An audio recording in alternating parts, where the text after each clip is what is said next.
अब negative pressure breathing से हम क्या समझते हैं? नेगेटिव प्रेशर ब्रीदिंग का मतलब ये है कि लंग्स में हमारा एयर आता है, उसके वजह से लंग्स एक्सपैंड नहीं करता है। लंग्स एक्सपैंड कर रहा है, इस वजह से एयर अंदर आ रहा है। ठीक है, मतलब हम पहले एटमॉस्फेयर के कंपैरिजन में अपने लंग्स में एक नेगेटिव प्रेशर बनाएंगे। ठीक है, उसी नेगेटिव प्रेशर की वजह से बाहर का एयर जो है वो अंदर आएगा। समझ में आया? देखो, बाहर का प्रेशर हमें पता है 1 atmospheric pressure equals to 760 mm of mercury होता है। ठीक है, हम अपने लंग्स के अंदर उससे 1 से 3 mm ऑफ Hg प्रेशर कम कर लेते हैं। कैसे करते हैं ये हम लोग पढ़ेंगे, कौन कौन से मसल्स इन्वॉल्व होते हैं। हमें क्या काम करना है, अपने अंदर प्रेशर कम कर लेना है। तो हम बोलते हैं ना एक्सरसाइज करते टाइम एब्स आ गए हैं, इसके एब्स दिख रहे हैं। वो एब्स का मतलब क्या होता है? एब्स मतलब एब्डोमेन से आता है वो वर्ड। ठीक है, एब्डोमेन का ही ये वर्ड लेटर यूज करके एब्स बोला जाता है शॉर्ट फॉर्म में। तो ये पार्ट जो डायफ्राम के नीचे होता है वहां हमारा एब्डोमिनल पार्ट कहलाता है। ओके, बाहर के साइड से जो हमको दिख रहे हैं वो एक्सटर्नल इंटरकॉस्टल मसल हो गए, और अंदर के साइड में जो प्रेजेंट होंगे, इधर के साइड से हमको जो दिख रहे हैं एक्सटर्नल, अंदर के साइड जो होंगे इंटरनल इंटरकॉस्टल। तो हमारे नॉर्मल ब्रीदिंग में हमेशा डायफ्राम और एक्सटर्नल इंटरकॉस्टल मसल इन्वॉल्व होते हैं। अब ये कैसे काम करते हैं, क्या काम करते हैं? तो सबसे पहले हम पढ़ेंगे कि हम जब सांस लेते हैं, जो इंस्पायरेशन कहलाता है, उसमें ये कैसे काम करते हैं, उसमें क्या होता है। एक्सटर्नल इंटरकॉस्टल मसल के कॉन्ट्रैक्ट होने की वजह से रिब्स जो है वो ऊपर की तरफ थोड़े एक्सपैंड होंगे, थोड़े बाहर की तरफ। ठीक है, और थोड़े साइड वाइज, तो upward, outward and forward expand होते हैं। अब हमारा एंटीरियर पोस्टीरियर में भी बढ़ गया, साइड वाइज भी बढ़ गया, बाहर की तरफ भी बढ़ गया। वॉल्यूम हमारा total thoracic chamber overall expand कर चुका है, वॉल्यूम बढ़ चुका है। तो साथ साथ लंग्स जो होंगे, लंग्स भी उनको एक्सपैंड करने का एरिया मिल जाएगा। ठीक है, अब जब यहाँ पर वॉल्यूम बढ़ गया है तो ओवरऑल क्या होगा कि बाहर का वॉल्यूम प्रेशर ज्यादा है एयर का, और हमारे लंग्स में प्रेशर कम है, तो प्रेशर हमेशा सेम होने की कोशिश करेगा, from high pressure to low pressure अपने आप आएगा। तो अब क्या होता है, तो क्या होगा, इनके वॉल्यूम इंक्रीज होने की वजह से प्रेशर डिक्रीज हुआ, जिसकी वजह से बाहर से एयर आएगा हमारे लंग्स में, जिसको हम कहते हैं इंस्पायरेशन हो चुका है। अब सेम चीज होगा उल्टा, जब हम करेंगे एक्सपायरेशन। तो ये चीज होगी, देखो इंस्पायरेशन में जो वो उसका जस्ट उल्टा हो जाएगा एक्सपायरेशन में। तो ड्यूरिंग एक्सपायरेशन क्या होना चाहिए? तो जब भी हम बोलते हैं कि प्राणायाम करने टाइम जोर जोर से इनहेलेशन या एक्सहेलेशन करते हैं तो उससे पेट कम होता है। पेट कम नहीं होता है, बेसिकली जो एब्डोमिनल मसल्स होते हैं ना वो टोन्ड होते हैं। ठीक है, तो जब मसल्स टोन्ड होते हैं तो बहुत शेप में परफेक्ट दिखते हैं, तो उससे थोड़ा सा पेट कम दिखता है। ठीक है, ऐसा कुछ नहीं होता कि पेट कम हो गया, पेट की फैट्स कम हो गया, ऐसा नहीं होता, बस मसल वहां के टोन हो जाते हैं। क्योंकि जब हम डीप इनहेलेशन और डीप इनहेलेशन डीप एक्सहेलेशन करते हैं तो वहां पर एब्डोमिनल मसल्स यूज होते हैं। समझ में आया? तो ये पूरा कॉन्सेप्ट है हमारा mechanism of breathing. Next part में हम कवर करेंगे पल्मोनरी वॉल्यूम्स एंड कैपेसिटीज और आगे का पार्ट। ठीक है, thank you very much.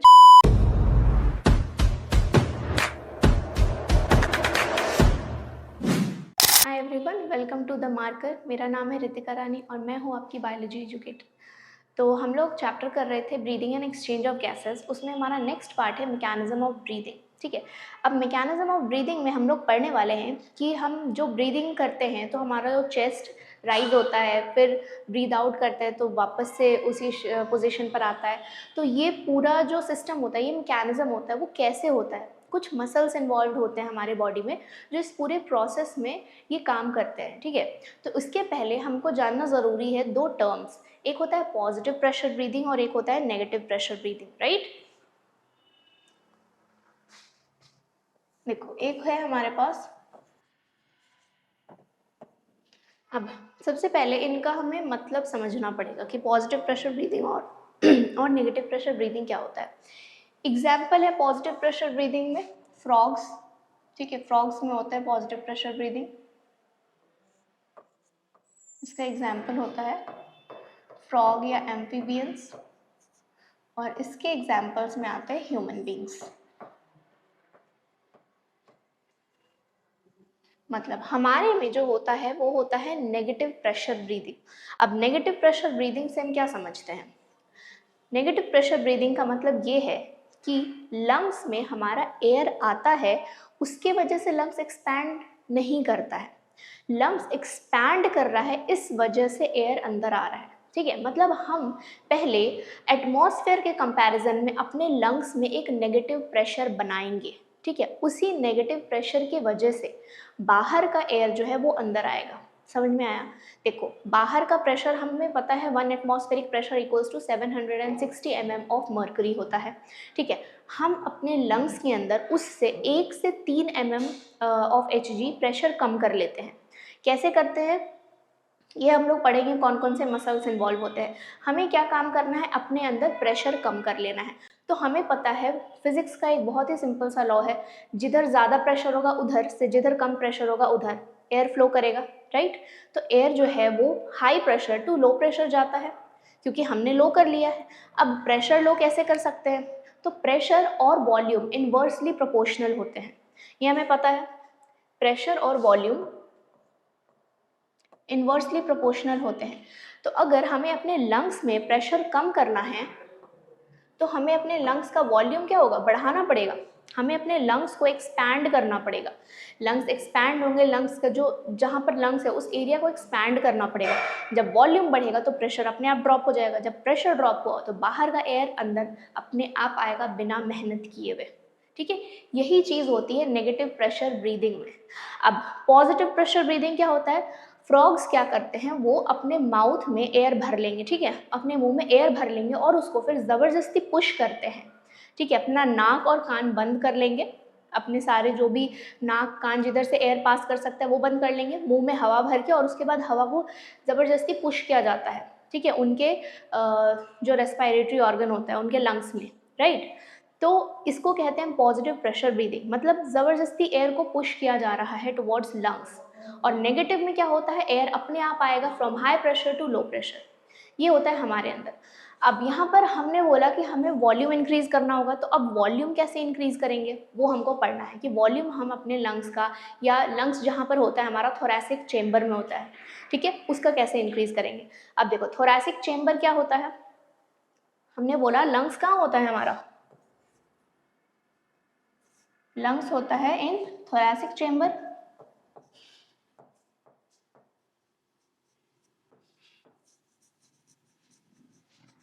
Okay, अब थोरैसिक चेम्बर क्या होता है बॉडी में, थोरैसिक चेम्बर मतलब हमारे डायफ्राम से ऊपर वाला पार्ट जो भी हो रहा है, ठीक है, डायफ्राम से ऊपर वाला पार्ट जो होता है उसको हम थोरैसिक कैविटी या थोरैसिक चेम्बर कहते हैं, और डायफ्राम से नीचे वाला पार्ट, ठीक है, उसको हम कहते हैं एब्डोमिनल एरिया या एब्डोमिनल चेम्बर। तो मान लो हमारे बॉडी में ये बॉडी है, ठीक है, ये पेल्विक रीजन यहाँ पर स्टार्ट होता है, ठीक है, ये पेल्विक रीजन स्टार्ट हो गया, ये हैंड, यहाँ पर क्या होगा हमारा डायफ्राम, ठीक है, यहाँ पर डायफ्राम होगा, डोम शेप्ड होता है डायफ्राम। डायफ्राम के ऊपर वाला पार्ट हम क्या कहेंगे, डायफ्राम के ऊपर वाला पार्ट हो जाएगा हमारा ये पार्ट जो है यहाँ से यहाँ तक,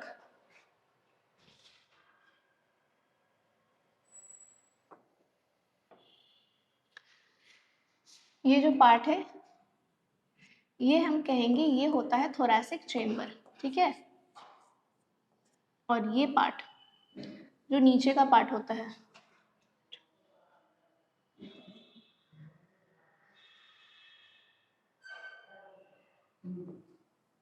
ये वाला पार्ट पेल्विस रीजन के ऊपर और डायफ्राम के नीचे, ये क्या कहलाता है, एब्डोमिनल पार्ट।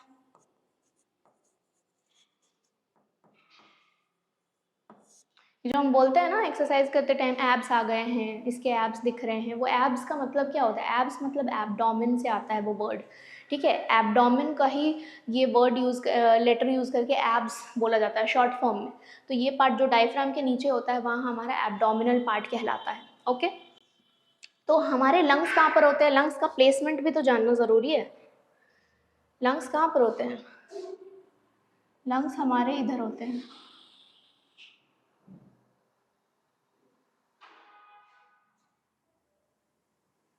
ये हमारा डायफ्राम पर रेस्ट कर रहा होता है हमारा लंग्स, ठीक है, ये हमारे लंग्स है, डायफ्राम पर रेस्ट कर रहे होते हैं। तो लंग्स कहाँ हो गया हमारा, थोरैसिक चेम्बर में। और लंग्स को प्रोटेक्ट करके कौन रखता है, हमारा रिब केज, है ना, रिब केज लंग्स के बाहर यहाँ पर पूरा हमारा इस तरीके से रिब केज होगा, लंग्स को प्रोटेक्ट करके रखेगा रिब केज।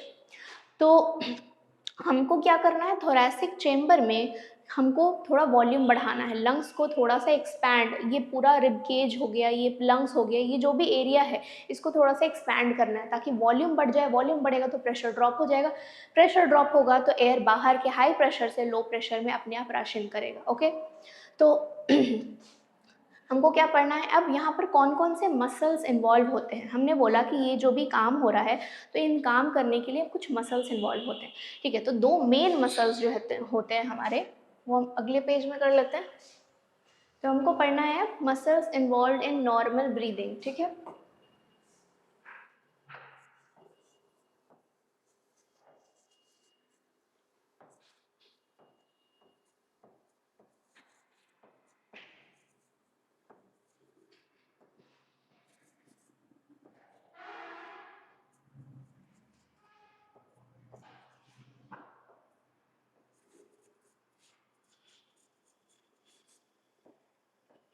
देखो, muscles involve in normal breathing में हम दो टाइप के मसल्स पढ़ेंगे। एक है हमारे पास डायफ्राम और एक होता है हमारा इंटरकॉस्टल मसल। ठीक है, कौन कौन से मसल्स होते हैं? सबसे पहले हमारे पास है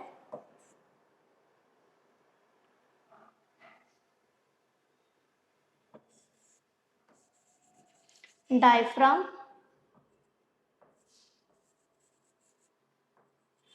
और एक है हमारे पास इंटरकॉस्टल मसल, उसमें भी एक्सटर्नल इंटरकॉस्टल मसल। अब देखो, इंटरकॉस्टल मसल्स जो होते हैं हमारे रिब्स के बीच में होते हैं, तो दो टाइप के, जो बाहर के साइड होंगे एक्सटर्नल, अंदर के साइड होंगे इंटरनल।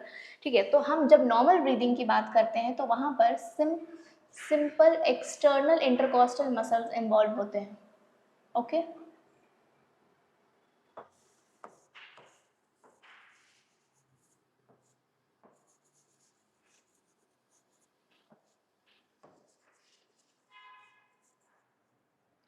नाउ अब देखो, हम डायग्राम से देख लेते हैं कि ये इंटरकॉस्टल मसल होता कहाँ है, रिब्स के बीच में कहाँ पर।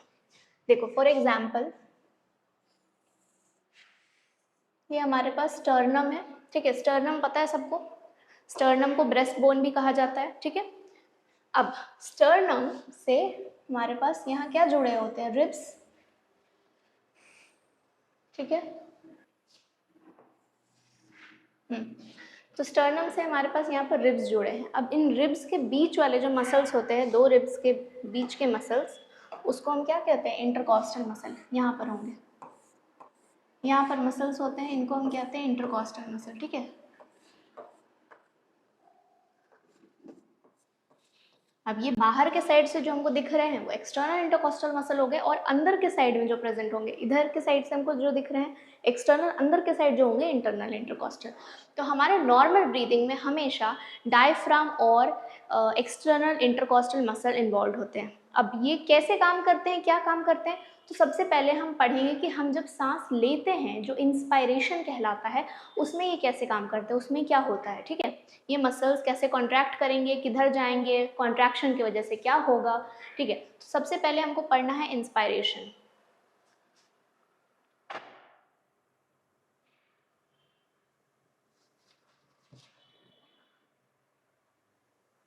ओके, नाउ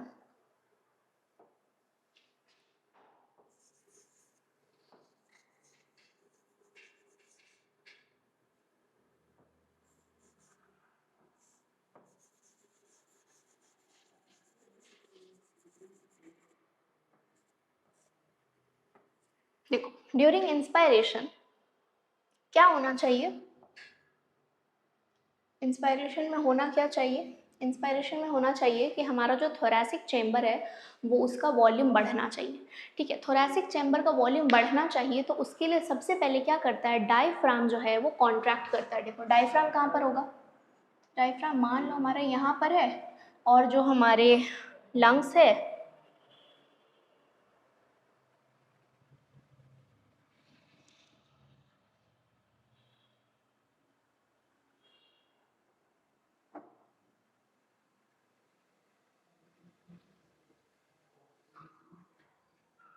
ये डायफ्राम हमारा यहाँ पर है।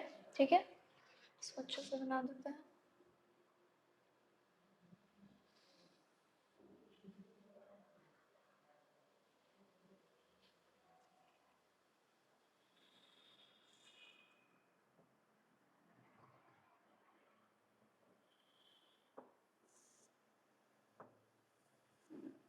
ओके, ये डायफ्राम है हमारा। अब ये जो डायफ्राम नॉर्मल पोजीशन में होता है, इसको हम कहते हैं डोम शेप्ड। ठीक है, कौन सा शेप कहते हैं? इसको हम कहते हैं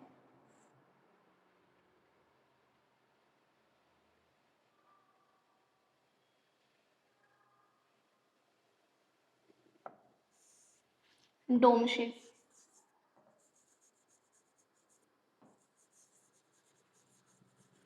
डोम शेप में है, अभी ये रिलैक्स्ड है। ठीक है, अभी इसको हम डोम शेप में जब डायफ्राम होता है वो क्या होता है? रिलैक्स्ड। ठीक है, अब डायफ्राम जो है वो एक मसल है, तो मसल का काम बस कितना होता है? रिलैक्स या फिर कॉन्ट्रैक्ट। मसल का मेन काम होता है कॉन्ट्रैक्ट करना, तो जब वो काम कर रहा है मतलब कॉन्ट्रैक्ट कर रहा है, जब वो काम नहीं कर रहा है मतलब रिलैक्स्ड स्टेट पर है। तो अभी डायफ्राम जो है वो रिलैक्स्ड स्टेट पर है। अब डायफ्राम जो होता है वैसे डोम शेप, डोम मतलब ऐसे ऊपर की तरफ कर्व्ड होता है, ठीक है, ये हो गया डोम शेप, ऊपर की तरफ कर्व्ड है, ठीक है, इसको हम कहते हैं डोम शेप। अब ये करेगा क्या, कॉन्ट्रैक्ट। तो ड्यूरिंग इंस्पायरेशन क्या होता है, सबसे पहली चीज होती है डायफ्राम जो है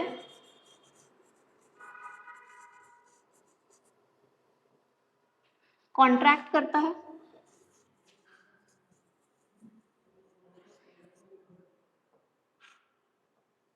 ठीक है, इंस्पायरेशन के टाइम डायफ्राम कॉन्ट्रैक्ट करता है।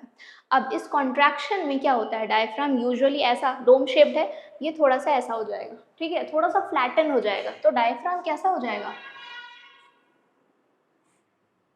Diaphragm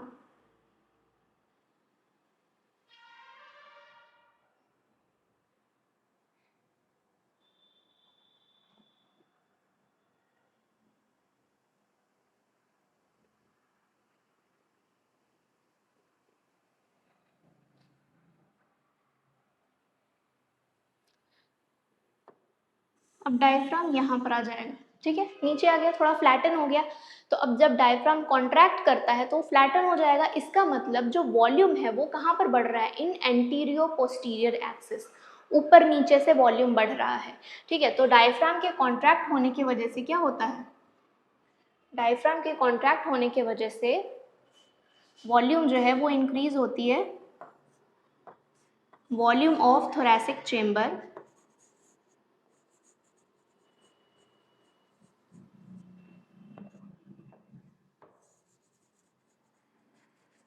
increases in anterior posterior axis.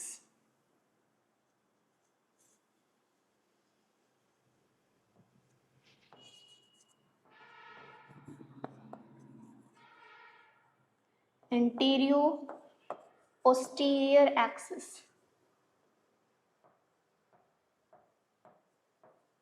ये पता होना जरूरी है कि किधर से वॉल्यूम इंक्रीज हो रहा है, ठीक है, वॉल्यूम ऐसे इंक्रीज, इधर से फैल रहा है, इधर से नहीं, ठीक है। तो जो हमारा थोरैसिक चेंबर है वॉल्यूम ऐसे इंक्रीज होगी, क्योंकि यहाँ पर ये स्पेस मिल गया, यहाँ से यहाँ तक का स्पेस मिल गया,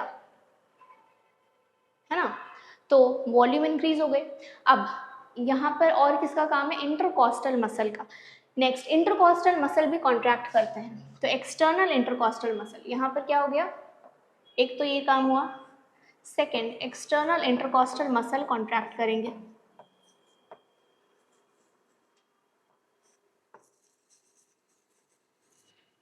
डायफ्राम भी कॉन्ट्रैक्ट कर रहा है, एक्सटर्नल इंटरकॉस्टल मसल भी कॉन्ट्रैक्ट कर रहे हैं।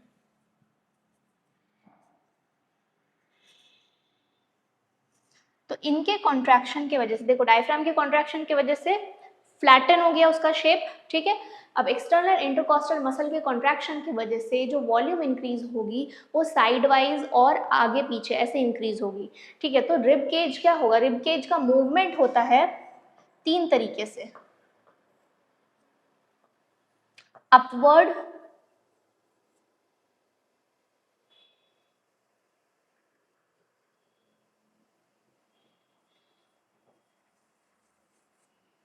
आउटवर्ड एंड फॉरवर्ड,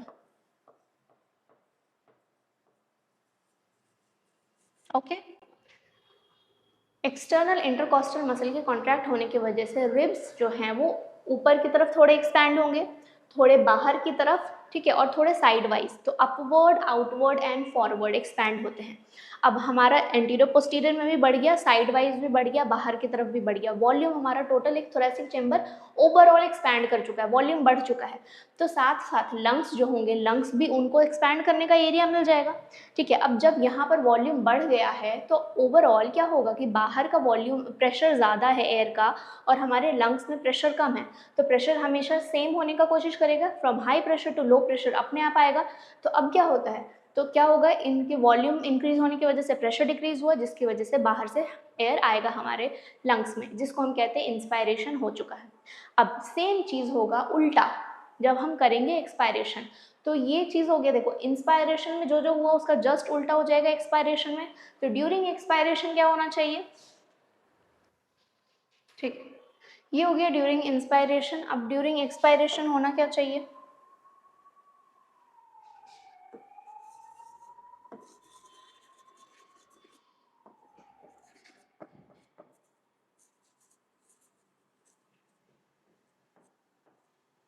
देखो ड्यूरिंग एक्सपायरेशन डायफ्राम वापस से रिलैक्स करेगा तो अपने डोम शेप में वापस आ जाएगा।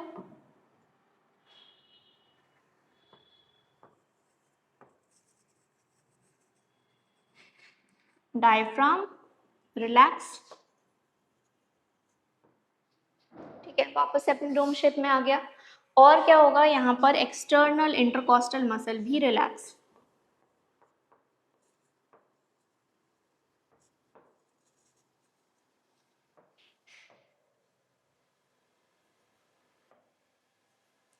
जिसकी वजह से मूवमेंट अब कैसे होगी, इसके जस्ट अपोजिट, अपवर्ड का उल्टा डाउनवर्ड,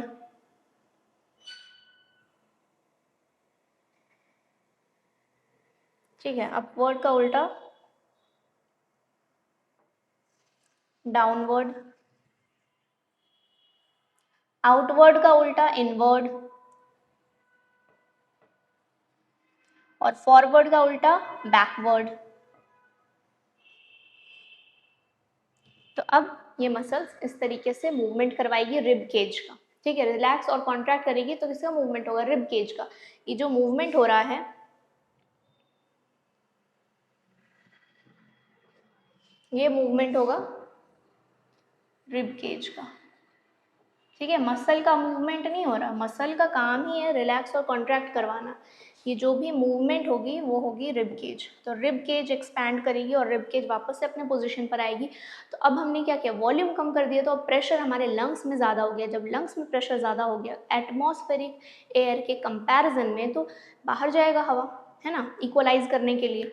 तो ये प्रोसेस होता है पूरा इंस्पायरेशन और एक्सपायरेशन में। अब देखो ये हमने बात की नॉर्मल इंस्पायरेशन और नॉर्मल एक्सपायरेशन की, जब हम बैठे हुए हैं या सो रहे हैं या लेटे हुए हैं या खड़े हैं चुपचाप ऐसे ही नॉर्मली, ठीक है, कुछ बहुत ज़्यादा मेहनत वाली काम नहीं कर रहे हैं। पर जब हम फोर्स्ड एक्सपायरेशन या फोर्स्ड इंस्पायरेशन करते हैं, मान लो अगर सीढ़ी चढ़ रहे हैं या दौड़ रहे हैं, जंपिंग कर रहे हैं, एक्सरसाइज कर रहे हैं, तो वहाँ ज़ोर ज़ोर से सांस लेते हैं, या फिर कभी कोई प्राणायाम करते टाइम भी बहुत इनहेल करता है ज़ोर ज़ोर से, मतलब डीप इनहेलेशन डीप एक्सहेलेशन करता है।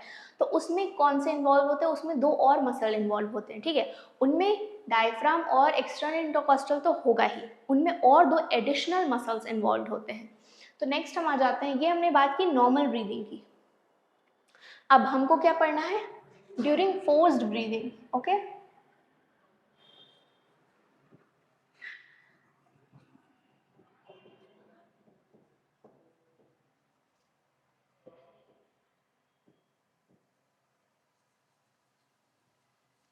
देखो फोर्स्ड ब्रीदिंग में हमारे पास जो पहले के मसल्स थे वो तो आएंगे ही। तो कौन कौन से मसल्स होंगे फोर्स्ड ब्रीदिंग में, पहला तो डायफ्राम होगा ही होगा,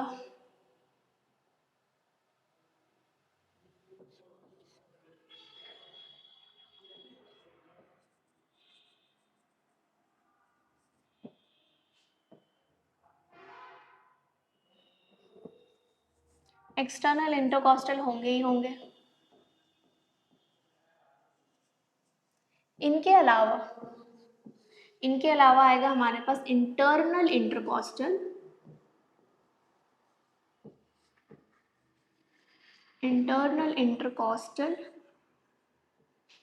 यहाँ इंटरकॉस्टल की स्पेलिंग गलत हो गई है,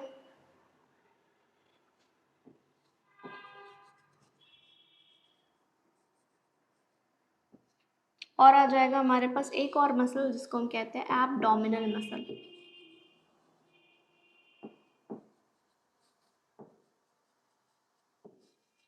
ठीक है। तो जब हम फोर्स ब्रीदिंग करते हैं तो ये चारों मसल्स इन्वॉल्व होते हैं, ये दोनों जो नॉर्मल इंस्पायरेशन में होंगे और ये दोनों जो होते हैं एक्स्ट्रा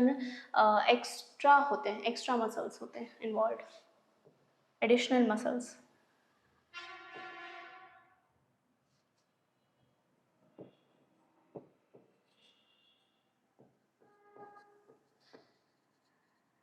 ये दोनों एडिशनल मसल्स इन्वॉल्व होते हैं, ओके।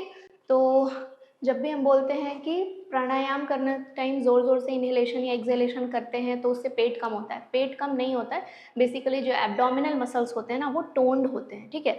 तो जब मसल्स टोन्ड होते हैं तो बहुत शेप में परफेक्ट दिखते हैं, तो उससे थोड़ा सा पेट कम दिखता है, ठीक है। ऐसा कुछ नहीं होता है कि पेट कम हो गया है, पेट की फैट्स कम हो गया, ऐसा नहीं होता, बस मसल वहाँ के टोन हो जाते हैं। क्योंकि जब हम डीप इनहेलेशन और डीप इनहेलेशन डीप एक्सहेलेशन करते हैं तो वहाँ पर एब्डोमिनल मसल्स यूज होते हैं। समझ में आया?